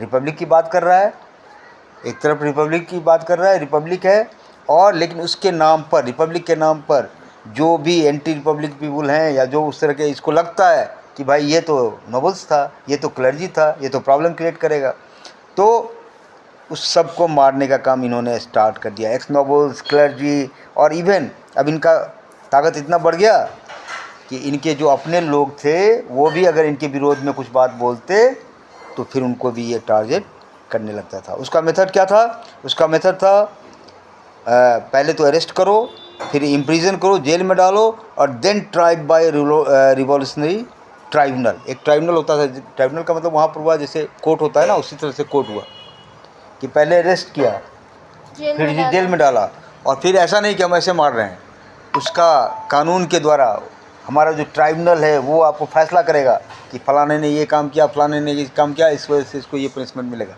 वहाँ पे बहस होगी दिखाने के लिए कि भाई हम सारा चीज़ करके तब किसी को पनिशमेंट देते हैं, ऐसे नहीं देते हैं। If the court found them guilty, और अगर ट्राइब्यूनल में ये पता लगा कि भैया ये अपराधी है, ये दोषी है, तो उसको जो है यही वर्ड में कह रहा था, हाँ, गिल्टेंट। अगर ये पता चला कि भाई ये जा रहे हैं रिपब्लिक के विरुद्ध या कुछ ऐसा काम कर रहे हैं और उस कोर्ट में जो फाइनल डिसीजन हो गया, तो भैया उसको गिल्टिनाइज करो। गिल्टिन क्या है? एक्चुअली गिल्टिन होता क्या? Guillotine is a device consisting of 2 poles and a blade. एक ऐसा यंत्र है ये जिसमें क्या होता है कि 2 पोल होते हैं और एक ब्लेड होता है, ठीक है, और उस ब्लेड से पर्सन इज बिहेडेड, मतलब बिहेडेड का मतलब उसको सर जो है तन से जुदा किया जाता है ना। तो ये जो है किसके नाम पर ये गिलोटिन मेथड आया? It was named after doctor Guillotin who invented it. उसने डॉक्टर गिलोटिन ने इस इंस्ट्रूमेंट का आविष्कार किया था, इसीलिए पकड़ो और गिलोटिन करो, है ना। ये सिस्टम जो है ये रॉबस्पियर ने स्टार्ट कर दिया, और इससे जो है फ्रांस में बड़ा डर का माहौल, ये टेरर कहा रीजन ऑफ टेरर कहा जाता है कि ये 1793 से 1794 तक बड़ा डर लोगों के अंदर पैदा हो गया कि भाई कोई रिपब्लिक के खिलाफ बोल नहीं सकता। सच पूछे तो रॉबस्पियर के खिलाफ कोई नहीं बोल सकता, बोलेगा तो उसको पकड़ो, उसके ऊपर ये ट्रायल बैठाओ, और ट्रायल बैठा के उसको पनिश करो, क्या करो? गिल्टिनाइज करो, है ना। Robespierre government issued laws placing a maximum ceiling on wages and prices, ठीक है। अभी अपने हिसाब से कानून भी बनाने लगा धराधर। इसका जो गवर्नमेंट था उसने कुछ कानून ऐसे बनाया है जिसमें वेजेज के ऊपर और प्राइसेस के ऊपर मैक्सिमम सीलिंग, सीलिंग का मतलब क्या होता है? छत। सीलिंग का मतलब क्या होता है? ये क्या है? सीलिंग फैन बोलते हो ना इसको, क्यों बोलते हो सीलिंग फैन? छत पे लगा है। हाँ, तो मैक्सिमम सीलिंग का मतलब कि भैया अब स्मृति जो कमाएगी, मान लो स्मृति बन गई आईटी की इंजीनियर, अब इसके पैकेज आ रहे हैं 4 करोड़ के पैकेज हैं, 6 करोड़ के पैकेज हैं। अब हम सरकार में हमने भाई ये कानून बनाया क्या कि नहीं, कोई भी आदमी 1 करोड़ से ज़्यादा नहीं ले सकता, ये कानून बना दिया। तो हमने सीलिंग फिक्स कर दी। क्या कर दी? चाहे वो कितना भी ब्रिलियंट रहे, चाहे कितना भी वर्क हो, भैया मैक्सिमम कितना मिलेगा? इतना। वही ये रॉबस्पियर ने किया कि उसने मैक्सिमम सीलिंग फिक्स कर दिया। किस पे? वेजेज पे। किसी को भी जो सैलरी मिलेगी, वेजेज मिलेगी, इससे ज़्यादा नहीं मिलेगी। Meat and bread were rationed. हाँ, अब वहाँ का खाना क्या था? मांस और रोटी। इस सब में राशनिंग हो गई, राशनिंग हो गई लिमिट में। राशन का मतलब यहाँ पे राशन का मतलब ये नहीं है, राशन का मतलब है लिमिट कर देना कि भैया 5 किलो ले सकते हो, आप 10 किलो ले सकते हो, उससे ज़्यादा नहीं, उससे ज़्यादा नहीं, है ना। ये राशनिंग हो गया। Peasants were forced to transport their grain to the cities and sell it at a price. हाँ, किसानों को भी ये कहा गया कि भैया आपको इतने में ही बेचना है गेहूँ, इतने में ही बेचना है चावल। यानी देख रहे हो ना, इससे क्या होगा कि ये सारे वर्ग धीरे धीरे नाराज़ हो जाएंगे। एक तो सैलरी वाला नाराज़ हो जाएगा, क्यों भाई हम काम करें, हम इतना अर्न करें, इनसे इनको क्या लेना देना है, ये क्यों फिक्स कर रहे हैं। ये बात हुई वहाँ पे, होगी, ठीक है। और दूसरा कि राशनिंग कर दिया कि भाई इतना ही मीट ले सकते हैं, इतना ही दूध ले सकते हैं, इतना ही चीनी ले सकते हैं, इससे भी कुछ वर्ग परेशान हो जाएंगे। और फाइनली किसानों को भी नहीं छोड़ा, किसानों को बोला कि नहीं भैया तुमको इतने ही पैसे में बेचना पड़ेगा सामान, है ना। हालांकि ये पब्लिक के बेनिफिट में ये चीज़ कर रहा था, जनरल पब्लिक के बेनिफिट में, लेकिन लोग तो दुखी होंगे ना। आप जैसे किसानों को जिससे पैसा आना है, मार्केट में जो प्राइस है उसके हिसाब से बेचेगा, ज़्यादा पैसा आएगा, और सरकार ने फिक्स कर दिया नहीं इतना पे ही बेचना है आपको, तो फिर उसको काटा। तो ये नाराज़गी बढ़ेगी धीरे धीरे, है ना। उसी तरह से और क्या कर रहा था ये, the use of more expensive white floor was forbidden. हाँ, अब ये उजला आटा जो था वो बहुत ही उस पर जो है सो क्या कहते हैं पैसे खर्च होते थे लोगों के उजला आटा लेने के लिए। हाँ, उसको इसने क्या किया, कानून बनाया कि भाई ये तो पैसे वाले लोग खाएंगे, तो ऐसा कानून बनाओ कि पैसे वाले लोग खाएं ही ना, फॉरबिडेन, बोला कि कोई नहीं लेगा, ये एक्सपेंसिव है, कोई नहीं खरीदेगा, ठीक है। All citizens were required to eat the pain d'egalite, मतलब सबको बोला कि आप चाहे नोबल हो, चाहे कलर्जी हो, चाहे जो भी हो, सबको एक ही खाना पड़ेगा। इक्वलिटी रोटी, उसका क्या नाम रखा? इक्वलिटी रोटी, इक्वलिटी ब्रेड, सबको बोला। यानी वो बराबरी कर रहा है वहाँ पे, कम्युनिस्ट वाला कल्चर कि हर आदमी बराबर है, ये है वो है, कोई मतलब मोटा मोटी वो कोशिश ये कर रहा था कि ये जो नोबल लोग, जिन लोगों ने हम लोगों को परेशान किया, या जो हाँ ये टेक्निक एडॉप्ट किया। A loaf made of whole wheat, मतलब ये इक्वलिटी ब्रेड जो था ये क्या था?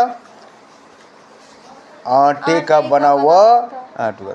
Equality was also sought to be practice through form of speech and address. सब जगह अब इक्वलिटी की बात हो रही थी। अब बोलिएगा भी तो तरीके से बोलिएगा, ये नहीं कि किसी को ज़्यादा किसी को कम, ठीक है। तो वहाँ भी इक्वलिटी खोजा गया, ठीक है, स्पीच एंड एड्रेस, ठीक है। So what was going there on, हमने बताया कि रॉबेस्पियर ने जो है कानून बनाए। कैसे कैसे कानून बनाए बताओ भाई स्मृति, यू टेल मी नाउ, बताओ। इक्वालिटी ब्रेड चला दिया, हाँ। वेजेस फिक्स कर दिया हाँ गया, ठीक है, कुछ बोल नहीं सकती रिपब्लिक। तुम बताओ भाई।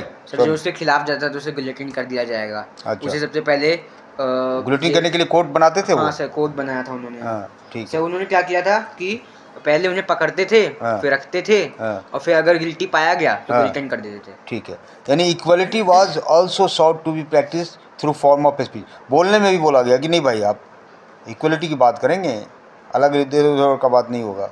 Institute of traditional monsieur and madam, अच्छा बोलने में भी बोला कि पहले जो लोग सर करके बात करते थे या मैडम करके बात करते, no, all French man and women are henceforth citoyen, एंड सिटोइन का मतलब सिटीजन्स, बोला कोई सर नहीं है, कोई मैडम नहीं है, जितने भी फ्रांस के लोग हैं वो सब सिटोइनी हैं। सिटोइनी का मतलब फ्रेंच वर्ड है सिटोइनी, मतलब सिटीजन, यानी इक्वलिटी ला रहा था, सब बराबर हैं, कोई सर नहीं है, कोई मैडम नहीं है। Churches were shut down and their building converted into barrack or office. जितने भी चर्च थे बंद करो, इसको ख़त्म करो, और इनका जो बंद बिल्डिंग है उसको बनाओ ऑफिस या सेना का जो है बैरक बनाओ, है ना। Robespierre pursued his policy so relentlessly that even his supporter began to demand moderation. अब ये जो पॉलिसी को इतना तेज़ी से इसने रॉबेस्पियर ने लागू करना शुरू किया कि उसके जो सपोर्टर थे वही अब इसका विरोध करने लगे। बोले कि नहीं भाई इतना जो है तुम हार्ड एंड फास्ट मत चलो, मॉडरेशन करो, इसमें सुधार करो। इस तरह से नहीं होता है कि अब भाई वो हमारा विरोधी था तो उसका गला ही दबा दो, ऐसे नहीं होगा, है ना। इसके लिए जो इन्होंने प्रेशर बनाया, finally he was convicted by a court in July 1794, arrested and on the next day sent to the, हाँ जैसा आप करोगे वही फल मिलेगा। ये दूसरों को ग्लूटनाइज करते थे, अब इनके जो सपोर्टर थे उसी में मतभेद हो गया, और सबों ने कहा कि नहीं भाई ये तो बड़ा अजीब कर रहा है, ये तो टेरर का राज कर दिया, तो इसको ही जो है सो पकड़ो, और उसी को पकड़ के उसी पे मुकदमा चलाया फाइनली, है ना। और जुलाई 1794 में इन्होंने स्टार्ट कब से किया था? 1793 से 1794 का पीरियड था, जुलाई 1794 में इनका भी अंत हो गया, इनको पकड़ा गया और इन्हीं के तरीके से इनको जो है मार दिया गया। ग्लूटाइन किया गया, है ना। 1794 इसीलिए कहते हैं कि भैया जैसा कर्म करोगे वैसा फल मिलेगा। एक्शन आपका जो है उसी का रिएक्शन मिलता है ना। इसीलिए आपका कर्मा क्या है, दैट इज़ इम्पॉर्टेंट। कर्म कैसा है, तुम जोर से बोलोगे तो जोर से सुनोगे, सीधी सी बात है, ठीक है। किसी को तुम हिट करोगे तो तुम भी हिट होगे, ये भी बात सीधी है। आपका क्या एक्शन है उसी के अकॉर्डिंगली, तो न्यूटन का लॉ भी है, रिएक्शन भी होगा। इसीलिए ये जो ये कर्म कर रहे थे कि पकड़े और दोषी साबित किया और उसका गला काट दिया, तो इनका भी गला कट गया, इनका भी गला कट गया, इनके अपने लोग ही इनके विरोधी हो गए। ये होना ही है, आज हो कल हो ऐसे। इसीलिए आदमी को जो है अपने एक्शन के प्रति बहुत ही केयरफुल रहना चाहिए। आप अपने कर्म के लिए जिम्मेदार हो, दूसरा कोई नहीं आपके कर्म के लिए जिम्मेदार है, ना आपके बाप, ना आपके माँ, ना आपकी बहन, ना भाई, कोई भी नहीं। आप क्या कर रहे हो ये सोचो ना, आप कैसे बोल रहे हो उसके लिए तुम ही जिम्मेदार हो, कोई हिस्सेदारी नहीं करेगा। अगर गलत बोलोगे तो तुम ही पिटोगे, वहाँ पिटने कोई तुम्हारे साथ नहीं आएगा, ये ध्यान में रखना। ना तुम्हारे पेरेंट आएंगे, ना ब्रदर आएंगे, ना सिस्टर आएंगे, कोई नहीं। तो भाई जब हमारा साथ कोई नहीं देगा उस समय, तो हम अपना ध्यान खुद क्यों नहीं रखें, हम कुछ ऐसा वर्ड क्यों बोलें जिससे हम पिट जाएं। बात समझ रहे हो? इसीलिए आप अपने, ये भगवान कृष्ण ने भी कहा कि आप अपने कर्म के लिए जिम्मेदार हैं, दूसरा क्या करता है नहीं करता उसकी जिम्मेदारी तुम्हारी नहीं है। दूसरा अगर गलत करेगा उसको झेल लेगा, उसको पनिशमेंट मिल जाएगा कहीं ना कहीं से, है ना। हमको केयरफुल रहना है कि हम अपने मुंह से कोई ख़राब बात ना निकालें, अपने एक्शन से किसी को दुखी न करें। ये जो है हमारा एटीट्यूड होना चाहिए। लाइफ में जीने के लिए हम बता रहे हैं, पढ़ लिख के बड़े बन जाओगे, करोड़ों का पैकेज होगा, सब कुछ इंपॉर्टेंट है, ठीक है, लेकिन फिर भी एज ए ह्यूमन बीइंग आपको वहाँ पर भी केयरफुल रहना है। आप बड़े बॉस बनोगे, बड़ा काम करवाओगे लोगों से, वहाँ पे भी लोगों से कैसे काम लेना है, आपको हमेशा स्माइल रखना है, फेस पे मुस्कुराते रहना है। ये नहीं कि ये जूनियर है इसको अरे जूनियर है दबा दोगे, छोटा अधिकारी नहीं, कोई सब इक्वल है, all are equal, all are equal. आपको पोजीशन दिया गया है तो काम के लिए पोजीशन दिया गया है कि काम करवाओ, इसके लिए तुम भी आदमी हो वो भी आदमी है, कोई ये नहीं। बेसिक चीज़ की है, बोथ आर ह्यूमन बीइंग, है ना। इस चीज़ को अगर ध्यान में रखोगे तो कहीं समस्या नहीं होगी। नहीं तो भैया यहाँ पर सब चीज़ का हिसाब किताब है। देख लिए ना अभी रोस्पियर के साथ क्या हुआ। वो आया देश को आज़ाद कराने के लिए, वो आया गणतंत्र लाने के लिए, वो गणतंत्र के पॉइंट ऑफ व्यू से काम कर रहा था, लेकिन उसमें अगर आप हैर्स हो गए, आपको सत्ता मिल गई, आप तानाशाही शुरू कर दोगे, तो फिर आपकी गति भी वही होगी जो आप लोगों के साथ कर रहे हो। ये इतिहास से सीखो। इतिहास क्या होता है? हिस्ट्री जो है, why we read the history, history सीखने के लिए कि पीछे जो घटना हुई है वो घटना का रिपीटेशन ना हो, और जो अच्छी घटना हुई है उसका रिपीटेशन हो, ठीक है। तो ये चीज़ है। तो जुलाई 1794 में यहाँ तक हम लोग आ गए थे, है ना। अब इसमें नया वर्ड्स दिया हुआ, ट्रीजन। ट्रीजन का मतलब बिट्रेयल ऑफ वंस कंट्री और गवर्नमेंट। अब मान लो ट्रीजन का मतलब ये हो गया कि भैया अगर आपके जो देश है वही आपको धोखा दे रहा है ना, या सरकार जो है आपको धोखा दे दे, वही इसके साथ हुआ, है ना, और इसको कन्विक्ट कर दिया गया, फांसी पड़ गई, ठीक है। अब आते हैं सोर्स डी। सोर्स डी में क्या लिखा हुआ है? लिबर्टी को कैसे डिफाइन किया गया है? What is liberty? Two conflicting view. Liberty के बारे में दो तरह का कॉन्फ्लिक्टिंग व्यू है। एक व्यू कुछ कहता है, दूसरा व्यू कुछ कहता है। कह रहा है the revolutionary journalist Camille Desmoulins wrote the following in 1793। उसने 1793 में ये बात लिखा था। He was executed shortly after during the reason of terror, ठीक है। रीजन ऑफ टेरर जैसे ही ख़त्म हुआ उसके बाद उसको भी फांसी में लटका दिया गया। किसको? जर्नलिस्ट था एक, कैमिली डेस्मोलियंस। उसने क्या लिखा था? Some people believe that liberty is like a child which need to go through a phase of being disciplined before it attain maturity. Quite the opposite, liberty is happiness. उसने क्या लिखा था कि कुछ लोग ऐसा सोचते हैं कि लिबर्टी क्या है? एक बच्चा है। अभी ये जो स्वतंत्रता मिला है वो एक बच्चा है, अभी वो ग्रो नहीं किया है, उसको ग्रो करना पड़ेगा, है ना, उसको डिसिप्लिन करना पड़ेगा। जब तक वो मैच्योरिटी में ना आ जाए, पूरा परिपक्व न बन जाए। बच्चे क्या होते हैं? इनडिसिप्लिन होते हैं, उनको डिसिप्लिन में लाना पड़ेगा। कब तक? जब तक वो पूरा मैच्योर न हो जाए। लिबर्टी का मतलब, लिबर्टी का एक व्यू था ये लिबर्टी के बारे में कि लिबर्टी क्या है? Liberty is like a child, जिसको डिसिप्लिन में रखना है। अभी बाद में जब ये ग्रो हो जाएगा तब इसको लिबर्टी दें। ये एक मतलब ये था। लेकिन दूसरा बात जब इसने लिखा कि नहीं, लिबर्टी क्या है? हैप्पीनेस है। लिबर्टी क्या है? हैप्पीनेस है, रीजन है, इक्वलिटी है, जस्टिस है, it is the declaration of right. इसने कहा कि लिबर्टी का मतलब हुआ खुशी। लिबर्टी का मतलब लॉजिक के साथ कोई काम करना, तर्क के साथ काम करना, बिना लॉजिक के कोई काम नहीं करना। लिबर्टी का मतलब होता है इक्वलिटी, सब बराबर हैं, ऑल आर इक्वल। जैसे बुद्धिज्म में है, ऑल आर इक्वल, कोई न बड़ा न कोई न छोटा। ये थिंकिंग अगर आप रखोगे कि I am not important, you are important. क्या थिंकिंग रखोगे? क्या थिंकिंग रखोगे? I am not important, you are important. हाँ, जैसे Smriti is important for you, ये कहेगा कि आई एम नॉट इम्पॉर्टेंट, ये कहेगी नहीं आई एम नॉट इम्पॉर्टेंट, स्वयं सार्थक इज इम्पॉर्टेंट, है ना। ये थिंकिंग अगर होगी, यही है बुद्धिज्म, ऑल आर इक्वल। कोई प्रॉब्लम ही नहीं होगा। भाई इसने मांगा कोई चीज़, तुमने कहा ठीक है ले लो भाई, अब कोई समस्या ही नहीं है। क्यों? Because she is important. तुमने कुछ मांगा, इसने दे दिया, भाई ठीक है ले लो, तुम ही पहले कर लो, कोई समस्या नहीं आएगी। ये इक्वलिटी का। तो दूसरा व्यू जो था लिबर्टी का, और ये हंस रही है मुंह बंद करके, हंसना खुल कर जो, है ना, इक्वालिटी। ठीक है। तो लिबर्टी का मतलब, ये लिबर्टी के बारे में दो व्यू था। एक व्यू कह रहा था कि लिबर्टी बच्चा है, जब तक ये ग्रो होगा तब तक इसको डिसिप्लिन में रखो। दूसरा व्यू क्या था कि नहीं भाई, लिबर्टी हैप्पीनेस है, लिबर्टी रीजन है, लिबर्टी इक्वलिटी है, लिबर्टी जस्टिस है, ठीक है। You would like to finish off all your enemies by guillotining them. अच्छा, अब क्या करोगे? आप ऐसा करोगे कि भाई जितने भी आपके दुश्मन हैं उनको आप ग्लिटनाइज कर दोगे।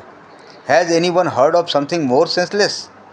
और उसने कहा कि किसी ने भी भाई इससे ख़राब बात सुना है कि भाई जो हमारे दुश्मन उसको ग्लिटनाइज कर दीजिए, हैं?